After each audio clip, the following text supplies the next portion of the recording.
What a mess! What were you thinking? Sometimes things don't go the way you plan. Is that an understatement or what? And I think sometimes when we're older, we tend to continue doing things the way we've always done them, the way we want to do them. And sometimes our wants really butt heads with our needs. And I'm not talking about wants as far as luxuries and things like that. Goodness gracious, what's going on with that thing? I don't know what's going on. I had a targeting thing on there. You know how I started with the Omega Rocks because I had several, I had two other beautiful lines of Barred Plymouth Rock in the past. They've all aged out. The only ones that I actually have left of those are 3 hens, 2 from the one line and 1 from the other, and they're all 8 to 10 years old. So they don't lay anymore.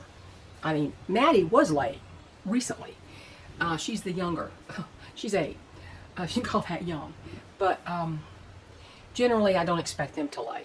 They're done with their laying career. And I did some research and I found out that hatching eggs from a breeder like this are going to cost you the same thing or more, no matter who you get them from. And if you order exhibition type of what these are, exhibition type, you will get a huge bill because they're the sexed pullets are like $20 a piece, and that's without the it's usually more $20 per chick plus shipping. And the Postal Service has now added a $15 surcharge on top of everything else for live animals if you got them shipped. So, and I've never had chicks shipped to me. No hatchery has my phone number and my address and knows there's birds here. That was by design because the government doesn't belong in my barnyard. So, it's quite an undertaking to get this kind of quality bird.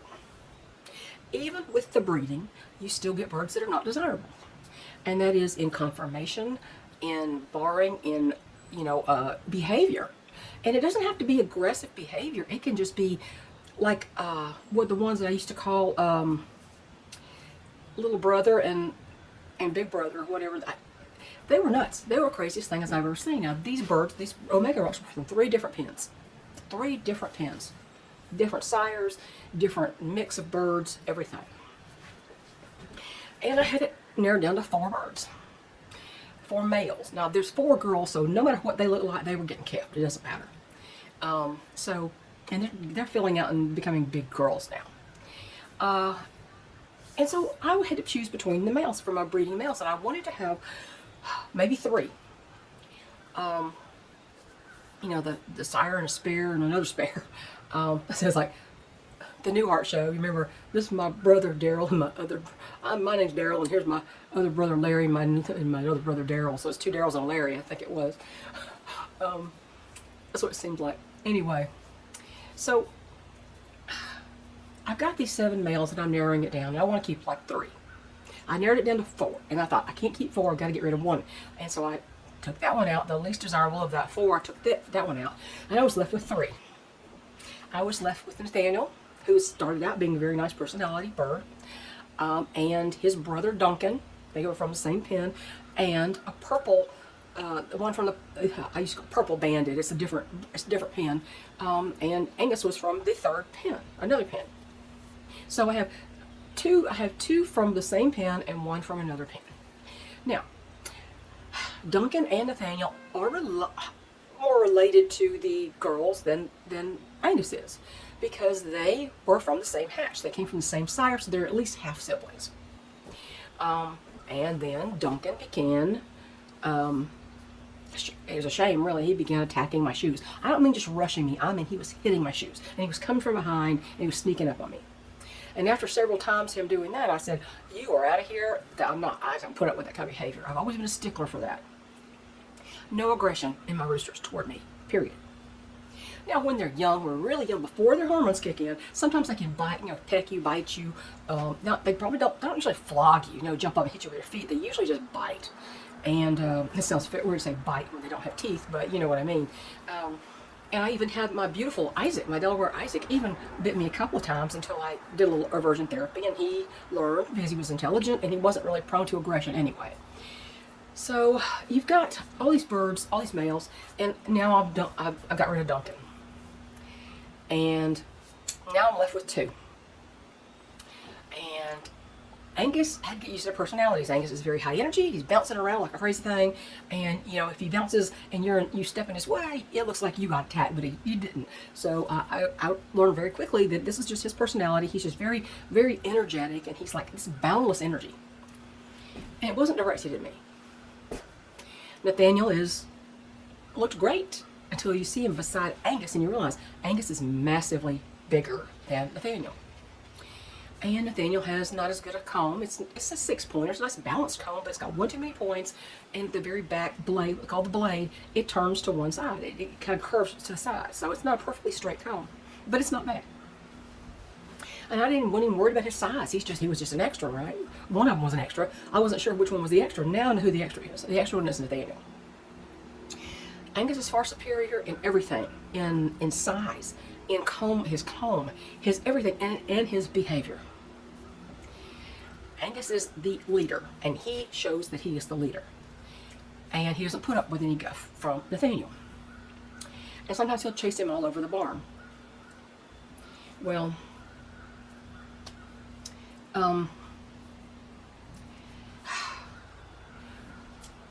for several times, I've had questionable behavior from Nathaniel. At least 3 or 4 times already. And I thought, okay, I did the usual, you not chase him, but you run him around and push him out of the way like I'm in charge, you're going to get out of my way, that kind of thing. Let him know that you are the boss, not him. And the problem is, he was already past hormone. They're 30 weeks old, so he was already past the hormone stage. Meaning, his behavior should have been exemplary by this age. Exemplary, but it isn't. And yesterday, I take all the barn shavings and I take them and dump them in my garden. That's the way I let my garden overwinter. I put the poopy barn shavings in there and they percolate and compost, and I add, Epsom salts and magnesium now and coffee grounds or whatever so that they can become better over the winter for next year. And I'm doing that. So I have to go back and put them inside. They've already been out a long time. And I got to go put them in. So I take the bucket, I grab the bucket up along the path and taking it back to the barn as I go. And I'm carrying this empty bucket, 5-gallon bucket. And as I walk in the gate, I close the gate behind me. And Nathaniel kind of stomps at the bucket, toward the bucket, what looks like the bucket. Like he's going to attack the bucket. I'm like, why would he attack a bucket? I walk in and out of this barn. I've done this ever since he's been hatched. In and out, in and out, in and out. I take them out. I bring the buckets back. It's the thing with the buckets. Everybody knows the buckets, right? And one of my band of coaching roosters loves to jump in the bucket when I'm putting poopy shavings in there, and I call him Bucket Boy. That's Magnus. I call him Bucket Boy. I used to get in there and dig around the dirty shavings like they were on the floor and you were digging around. Now, why do you want to dig around in them when they're in the bucket, right? So he should not have anything to do with the bucket. Nathaniel shouldn't. So he jumps at the bucket, and I'm like, what are you doing?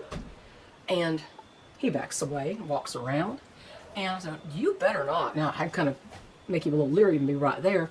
And I thought, okay, let's go in. So I'm carrying the bucket. I go inside the barn. And Angus and his 3 girls go in like they're supposed to. And Nathaniel is coming in with them. He's leading, he's bringing up the rear. He's coming in. As I'm putting the bucket down, he comes at me. I'm like, what is your problem? And so I was like, boy, you have really done it. And so I'm chasing him all over the place, and he's running for his life, he thinks. And then finally I go back in the barn. I'm like, I'm done with you, whatever. And I go back in the barn, and he comes back in there. I'm like, yeah, you want to come in now, do you? And so I move out of the way, and he comes in. And I'm like, okay, he tried twice to rush me, like tried to intimidate me. I know he didn't touch me. Of course, I had a bucket in front of me, so he wouldn't have anyway. And he hasn't touched me yet. He hasn't flogged me. He didn't do what his brother did. He hasn't made contact with my feet several times. That is aggression, and at that age, it should be done with. There should be no boundary testing at this age. He should be mature enough to know now what he's supposed to do and what he's not supposed to do. So I'm reporting this on backyardchickens.com. On my threads, I always run. I'm running a thread about the Omega Rock. I have a thread, the evolution of Atlas. You know, that was when Atlas was little and he's growing up, and then, you know, he died at 9 years old. And that thread's turned into a chat thread. Now everybody who's been hanging out on it just hangs out on it, even though Atlas doesn't exist anymore. So I'm in there and I'm reporting on the Omega Rock thread, the entire thing that happened with that, with the bucket. And, you know, I've seen him do it a lot. Yes, and later in the day, I went back in the pen, and I had my muck boots on, and I stood there, and I'm like, I'm going to have to let him have a chance to actually hit me. Now, you know, since I'm aware of him in front of me, I know where he is, he's not going to surprise me and knock me off balance. But I'm going to brace myself and get ready to be flogged. They don't have spurs yet, so they don't really develop real spurs until they're like a year old. So they got those little nubs, and only their toenails would really hurt their beak. So I'm standing there and I brace my feet about a foot apart, and he's doing this thing where he's kind of sidles up to you and he picks up off the ground. Acts like he's very nonchalant, like he's just moseying around, looking at stuff on the ground. He's getting closer and closer, and he gets right. Him and one of the girls are picking up acorns and dropping them, or acorn shells and dropping them, and he comes right up to within this far of my boot, just right, less than an inch from my boot. And he's picking up stuff right there, and he's picking up stuff at the sole of my boot. I'm like, okay, are you gonna make the mistake? Well, he didn't. I got tired of waiting and I backed off. But I fully expect that this will ramp up. Usually when this behavior continues, it does get worse. Now for a while, if a rooster comes up to you and he's doing that, picking up things, and comes up to you, and he just, you can sometimes tell if he's just being, what I call being sociable. Roosters do that all the time. But that one behavior can either be sociable, depending on how it works out in the end, or that behavior can be the start of real aggression. And I'm afraid Nathaniel is ramping up to real aggression. And if he does flog me, he's made a fatal mistake. So I am fully prepared to remove Nathaniel from this whole equation. And I hate to do that because I had 4 girls and 7 boys. I got down to 3 boys and, 4 girls. And I knew I was going to have to get rid of one of those. Well, Duncan decided which one for me. And I'm glad I kept Angus, because Angus so far has been fine. But after all that expense, and they were very expensive eggs, just like any exhibition type breeder. And I bought an incubator, an actual incubator, better than what I had, and I love the incubator. I mean, I could sell that. That is the best incubator ever. But I kept it because I thought, I'm going to hatch from these, so I'm going to keep this incubator. Well, now I'm down to 2 males, and because Tallulah had something internal wrong with her and she finally died, I end up with 3 girls and 2 males, which is way too many males for 3 girls. It's actually, sometimes it's too many. 1 is too many for 3 girls sometimes. Depends on the rooster. But I'm fully prepared to get down to Angus and the 3 girls. And on BYC, on this thread, I described all that stuff that was going on. And of course, this person's been following this thread all along, ever since I started posting when they were little. And he said, Cynthia, he said, holy crap, but he didn't say crap, and he put a dash at the I. He said, this is serious. He said, I've been following you for years. And he said, I followed this thread ever since the beginning, and he said, you've invested a lot in these chicks. You've invested probably too much in these chicks. And he said, this is serious. He said, this is dangerous, basically. And he said, what I feel, I hope you don't, I'm not speaking out of turn. He said, what I think you should do, I think you should get rid of Nathaniel and go down to just Angus. And he said, and then if Angus turns on you, if Angus becomes the problem, he said, get rid of him too, scrap the line. It's what he told me. And I said, you're not wrong. I can't disagree with anything you've said. And in fact, I was already thinking along those lines, honestly, because I will not put up with rooster aggression. You don't have to. I haven't had to deal with aggressive rooster like this since the mid-2000s sometime. I won't breed from aggressive roosters. My policies don't breed from them. Never reproduce them. because they're likely to breed more of the same. So between Nathaniel and Angus, if I were to reproduce chicks, the ones that come out of Nathaniel have probably more proclivity for aggression than the ones that come out of Angus, who is a different breeding group entirely. And so I hope this makes sense. So I just wanted to prepare you because I'm trying to prepare myself for getting rid of Nathaniel. And depending on how bad the attack comes, if it comes, if it doesn't come, I'm still tired of playing the games, okay? This cat and mouse game has got to stop. And I've fallen enough on this property, I don't want to do that again.